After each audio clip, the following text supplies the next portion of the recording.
नमो भगवते वासुदेवाय।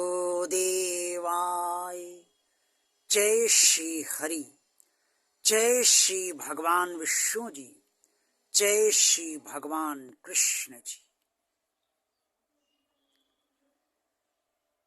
स्थित प्रज्ञ ये नाम आप सभी ने बहुत बार सुना होगा।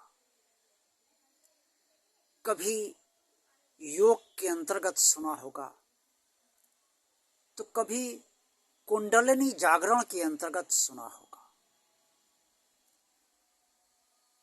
स्थित प्रज्ञ पुरुष कैसे बन सकता है और स्थित प्रज्ञ मनुष्य कैसे और किस प्रकार का होता है,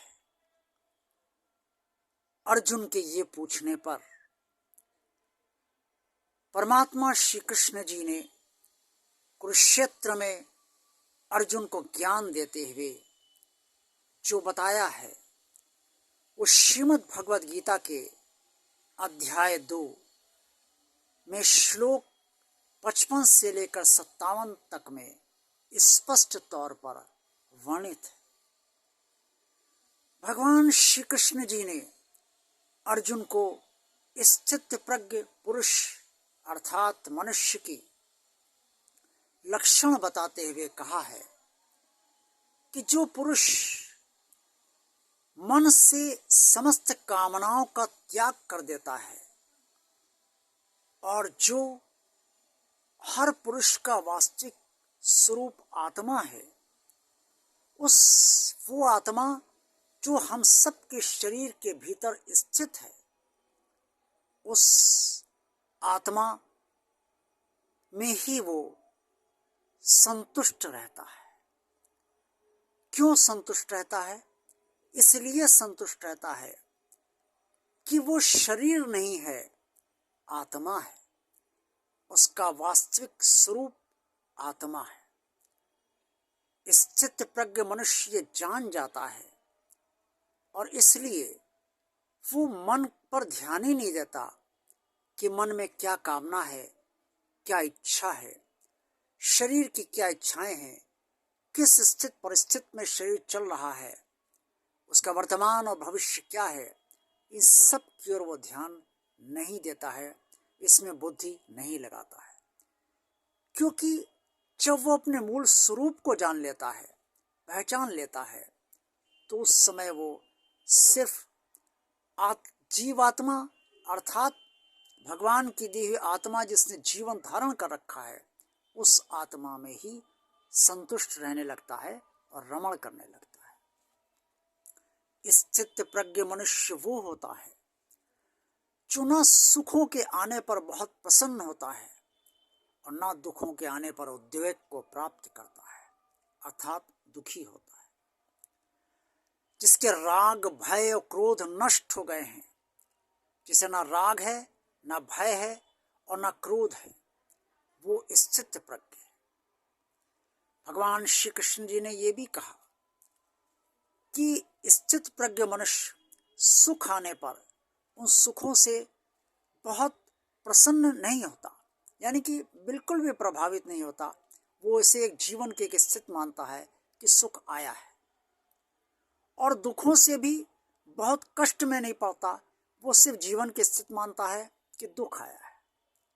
अर्थात निर्विकार जब कोई भी मनुष्य हो जाता है, और निर्विकार वो तभी होगा जब वो इस शरीर के भीतर जो स्थित आत्मा है परमात्मा की, उस परमात्मा को वो जान जाएगा, उस आत्मा को वो जान जाएगा जो परमात्मा की दी हुई है, और उसमें रमण करने लगेगा, अर्थात उससे संतुष्ट रहने लगेगा।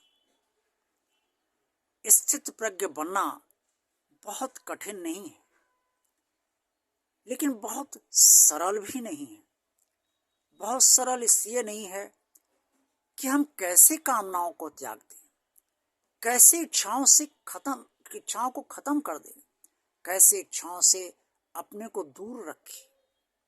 एक सीधा सा मंत्र मैं आपको देना चाहता हूँ, अगर आप स्थित प्रज्ञ बनना चाहते हैं तो, कि हे प्रभु मेरी कोई इच्छा ना हो और जो इच्छा हो वो आपकी इच्छा के विपरीत ना हो। अर्थात जो भी इच्छा हो वो भगवान की ही दी हुई हो, और जो भगवान की इच्छा होगी वही इच्छा पूरी भी होती है। हमारी इच्छा कर लेने से या हमारे अंदर इच्छा बनी रहने से, अगर वो भगवान की इच्छा हमारी इच्छा के अनुकूल नहीं है तो वो पूरी भगवान करता नहीं है और वो पूरी नहीं होगी।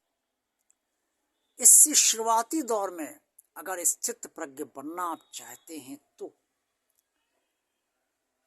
यही मानकर चलिए कि आपकी इच्छा जो भी हो वो भगवान की इच्छा के प्रतिकूल ना हो। अर्थात जो आप चाहें वही भगवान भी चाहे, या जो भगवान चाहे वही आप भी चाहे।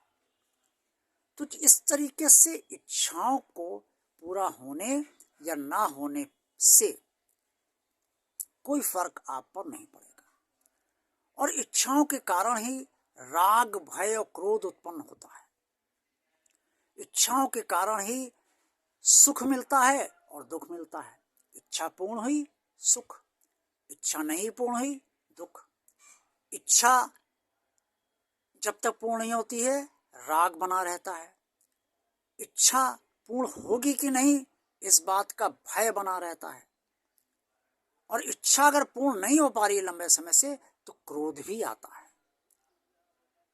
इसलिए जो मंत्र सरलता से भगवान श्री कृष्ण जी की कृपा से मैंने आपको बताया है इस समय, उस मंत्र का आप पालन कीजिए और स्थित प्रज्ञ बनने का पूरा प्रयास ईमानदारी से कीजिए। आप बहुत संतुष्ट रहेंगे, आपकी इच्छाएं भी पूरी होंगी और आप अपने मूल स्वरूप को भी जान जाएंगे, और इस संसार में अनासक्त रहते हुए भी बहुत आराम से रहेंगे, प्रसन्नता से रहेंगे और परिवार का संचालन भी करते रहेंगे। आज का ये वीडियो आपको कैसा लगा? अच्छा लगा है तो इसे लाइक अवश्य कीजिए। भगवान और आप चैनल को अगर आपने सब्सक्राइब अभी तक नहीं किया है तो सब्सक्राइब अवश्य कीजिए। भगवान और आप चैनल को आप ज़्यादा से ज़्यादा लोगों को शेयर कीजिए। ये वीडियो पसंद आया तो इस वीडियो को ज़्यादा से ज़्यादा लोगों को शेयर कीजिए, और भगवान और आप चैनल को का कार्य आप आगे बढ़ाते रहिए, सब्सक्राइबर बढ़ाते रहिए और ज़्यादा से ज़्यादा लोगों को शेयर भी करते रहिए। कमेंट्स बॉक्स में आप जो कुछ भी कहना चाहें वो अवश्य कहिए। ओम नमो भगवते वासुदेवाय। जय श्री हरि, जय श्री भगवान विष्णु जी, जय श्री भगवान कृष्ण जी। आप सबका दिन शुभ व मंगलमय हो।